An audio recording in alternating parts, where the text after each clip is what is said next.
Best way for people to keep across what you're doing, the website sammy.pl? Yes. SAMY.pl is the best way to keep across all of the amazing stuff that's going on in Sammy's world. Okay, now to take us up to our first break here on day 2 from BDO, talking on the topic of the Cybersecurity Survey 2016. Please give Leon Fouche a big round of applause. Where's Leon? Come on, Leon.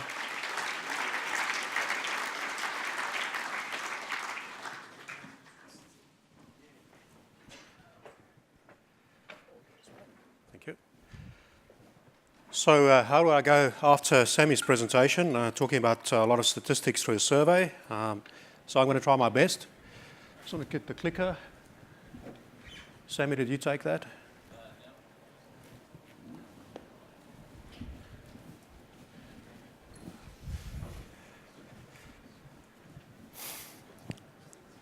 Thank you. So my career spends 25 years, and I've got a bit of nostalgia coming back, starting in the 90s in doing software development. So thanks, Sammy, taking us on that journey. So when AusCERT was actually asking me to come and present and talk about the survey results that we've done, and really want to look at the theme "United We Stand," I was sort of thinking through. So how do we sort of get a bit of a topic there and a theme throughout? And really, what I want to talk about is a term that I borrowed from our good friend Rob Champion from the Queensland Government, is he's talking about security as a team sport. So really talk through what are some of the information that we got out of the survey, and how do we really treat cybersecurity as a team sport. So now, looking at some of the press articles coming through, I mean, the press talk about, are we losing the battle against cybercrime? CIOs losing confidence in the capability of the organizations doing that. Then I sort of came across the World Economic Forum, and sorry, it is a bit of small there, but the World Economic Forum on an annual basis is actually publishing the risks that relate to the economy, global economy, and what's impacting that. And sort of the last 2 years, you see cybersecurity data loss as a high risk, the high likelihood and impact. And that really makes you angry to see if that's sort of coming out. Then the next slide up there is from Verizon, where you've sort of seen over the last number of years where how attacks have actually changed. So where we're seeing those criminals are now targeting individuals and their devices. Another sort of stats also from the same survey coming out there is that the way that data breaches is reported today, and I think Troy's presentation yesterday sort of talks about that, is 80% of all data breaches today is actually getting reported externally. So are we really treating this as a team sport? So you might ask, why do we do another cybersecurity survey? I mean, there's a lot of good surveys out there from tier 1 firms, telcos. Even the ACSC's got some really good threat information they publish in reports. But if you look at the information that's in there, it's really focusing on organizations of larger size. And if you look at our economy, 65% of our GDP is coming from smaller businesses, from non-for-profits. So and we haven't really got information and statistics in there. So we had a session or conversation with AusCERT and say, well, BDO is doing sort of similar clients and the market that we got a presence in. So is AusCERT. Why don't we actually look at doing a survey and really focus on that mid-market and see what information can we glean from that? And then looking at that and say, well, are we really tackling cybersecurity as a team? So really, what we'll present now is to go through the results, which really focus on the mid-market, so the smaller to medium-sized businesses, looking at non-for-profits and state and local governments. So what we wanted to do is, again, not make it a global survey, because I think there's some good information out there. We wanted to sort of look at Australia and New Zealand. And we actually really got a lot of good responses back. I think it's over 440 responses that we got back. The survey ran last year from September to November. And we had really a good split of responses. So one thing we wanted to do was is actually have the ability to have slice and dice the different information. So looking at information not just from an organisation type, so is it a government organisation, is it a private organisation, but also an industry sector. So for instance, if you're a health provider, a non-for-profit, or a aged care provider, do you want to be benchmarked and get information on as a non-for-profit or as a healthcare provider? So we have the ability to sort of look at it in different ways. So one of the first things we asked respondents was what sort of the cyber incidents they experienced over the last 12 months. So that was basically 2016. And ransomware, phishing, and malware is sort of what came out as the biggest targets or incidents that's coming out of that. And it's almost double the number of incidents that's experienced around that to compare to the next lot. If you look at it from a different perspective, it's basically all industry sectors were impacted with that. So it's not just, for instance, healthcare was targeted like we had the WannaCry recently. It's basically, it happens in all the sectors. We also then was looking at what are the concerns in the coming year. So ransomware, phishing, it was still there, but something that was quite interesting coming out of the responses and the results were there was a lot of concern around data loss, unauthorized access, loss to service providers compared to the last year.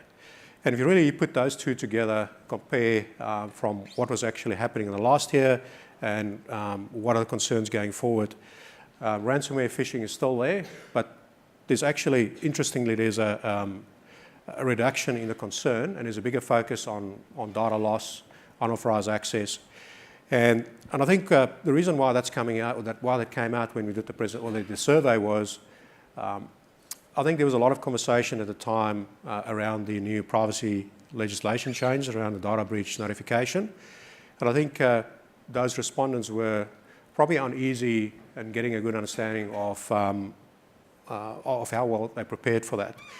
So what we'll do is in this year's survey, we'll actually look at that in a bit more detail to see if that is a trend that actually did transpire, because we're going to now see the mandatory notification laws coming into play next year. So if you look at where the cyber attacks came from, or the cyber incidents, a third of that was actually through cyber criminals. So unsurprisingly, that's ransomware. The next third was actually from insider or from trusted third parties. So a third of those sort of breaches came through there. And then there's sort of a mixed bag from the rest. This is a fairly busy slide, but this is really where we got into a lot of the detail on in the survey. So on the left-hand side, there was a whole bunch of controls, security controls and strategies we looked at and see how well that's been implemented. So the green basically shows the maturity of those controls and how it's been implemented. The blue is basically saying where, what organisations are working on in the coming year, and then red is something they haven't looked at or not considering doing that in the near future. So if you sort of analyse that in a bit more detail, and again, looking at this as a team sport, so the first thing you need to do is look at the captain or look at the coaches. So really, I think what came out of that is there's a low maturity around having someone with a responsibility around cybersecurity. So it's only around 20% of organisations have someone dedicated to look after cybersecurity. The next thing is then from a leadership perspective, so the coach, the owner of the team, really it's just over 40% of organisations have that leadership responsibility and involvement in that. We also did a CEO survey, a board survey around about the same time. This wasn't done in Australia, it's more from a global perspective, and we are seeing a trend where boards are getting more involved in spending time understanding cybersecurity, approving spend, and also there's an increased involvement from boards around getting briefings around cybersecurity. So the next area we looked at was awareness training, and again, half of organisations actually today have, or when we surveyed at the time, spent sufficient time looking at awareness training. The light part around that, in the next year, organisations are looking at investing in that, which is great. So what we'll do is we sort of track that in the coming years to see if really that trend has come through from an investment perspective. So we analysed that in a bit more details to see, for those organisations, to see if awareness training is actually really working. We sort of looked at organisations that actually had awareness training in place. Did they experience less security incidents than those that did not have proper campaigns in place? And we could see there was quite a big reduction in that. The next thing then is around visibility of risk. So we sort of looked at the board or the owners of the business defining a strategy and direction. The next thing is then, well, how well do we know we are performing? Do we understand the health of the environment? And what came out of that is, I think there's still some work we need to do around actually setting some standards and guidelines. And specifically, if you look at the market we looked at was the mid-size organisations, that only half of them really have defined standards in place to sort of guide their own security, and also then how that security is applied to external providers.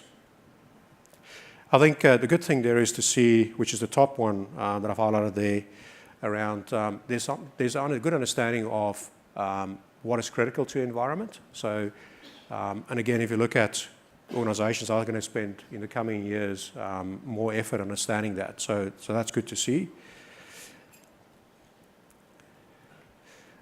Just something else that also has happened in the last 12 months is if you look at federal government has refreshed the cybersecurity strategy, and what we've seen actually over the last sort of 6 months, there has been really a focus on helping industry. And again, coming back to this team spirit or team sport, we've published the first ASX 100 organisations. There's a health report or a health check that was done, so that was published in April. Federal government is also now looking at involving putting tools and some guidance in place for small to medium-sized businesses to actually understand a bit better around their risk. So they're going through a procurement process now to identify organisations to help them, and also the SMEs to sort of get a better understanding of their risk. And then the last point there is there's also now a lot of investment going into growth centres. So again, it's sort of encouraging those smaller businesses to get involved in and getting involved in innovation and development of uplifting our capability. So again, that's sort of showing that it's not just industry involving in that. It's good to see government is actually starting to get involved as well. Something that's interesting that came out of when we sort of looked at the results is around the defence capability, and I think the incident of a couple of weeks ago is another example where I think we're probably getting too reliant on technology to defend us against some of these more targeted attacks. So if you look at the most mature security controls that's implemented from the survey was email, content filtering, and virus. And really, that's the more mature. But yet, when we sort of analyse this and look at organisations who've got less mature email systems or web filtering, there wasn't a significant reduction in a number of incidents that's experienced. So I think organisations are too reliant on some of those technologies to sort of defend them against that. Then the last, from a controls perspective, was around detection and response. And I think this is probably where we, as a team, need to spend more time. So I think in the last sort of 10 to 20 years, we've put a lot of effort into place to put technology to protect the environment. Then it became, how do you monitor the environment? And I think it's now getting to the point where it's response. So how do we actually have effective mechanisms in place to respond, not just relying on the technology? So and I mean, if you look at that, there's fairly low maturity and some work to be done around having proper incident response capability in place. And where we analysed that is organisations that had access to a security operations centre and had an incident response plan had 80% less security incidents.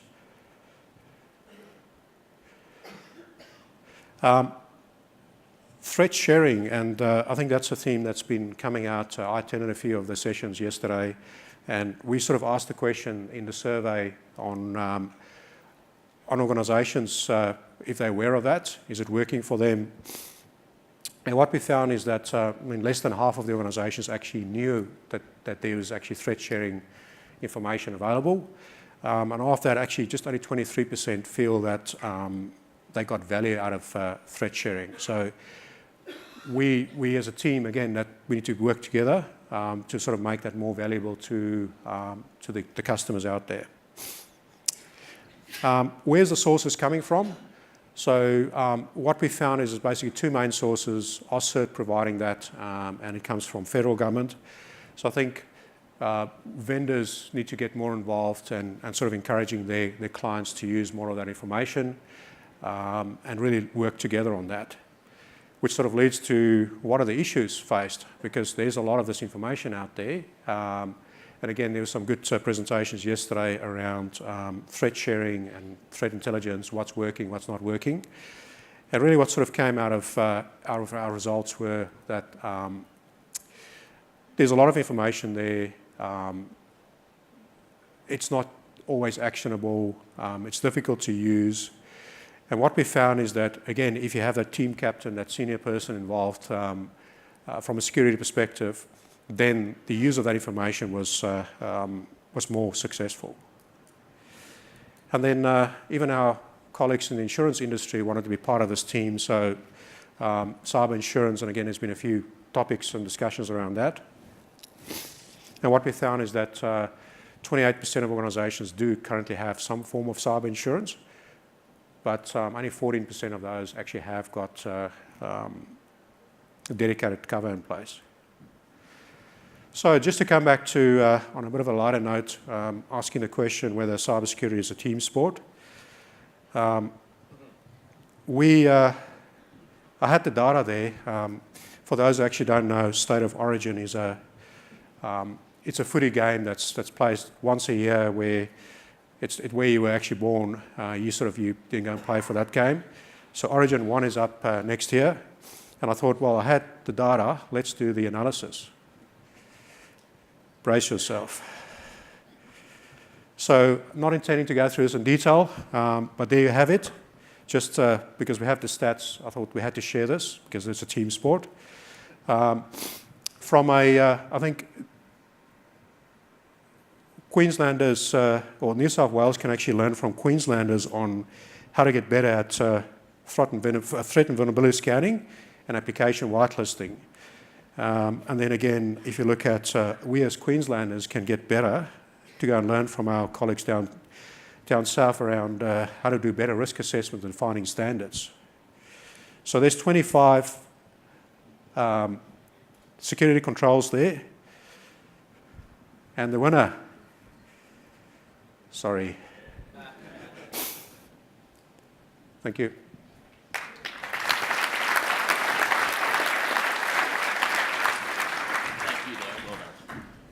Thanks. Thank you very much, Leon. Wonderful stuff. Give him another round of applause. That was great, Leon. Very interesting. Particularly liked your prediction for State of Origin 1. Okay, that gets us up to our break now. Again, thanks to all our sponsors who've done individual sessions and AusCERT as a whole. We simply could not have this without their tremendous support. You've got the app up and running. Please give your feedback, questions, comments, etc. about what you've been seeing during AusCERT. We use that to fashion future agendas. AusCERT2017 is your hashtag for all your social. Anyone who's booked a seat on the transfer bus to either the Gold Coast or Brisbane airports are going to depart from the Marriott foyer 5:15 p.m. I presume most of you have to do your check out of your rooms before then. Don't forget you can store your bags here at the hotel. Morning tea now. We'll see you all back for the afternoon tea session and the great AusCERT speed debate. Until then.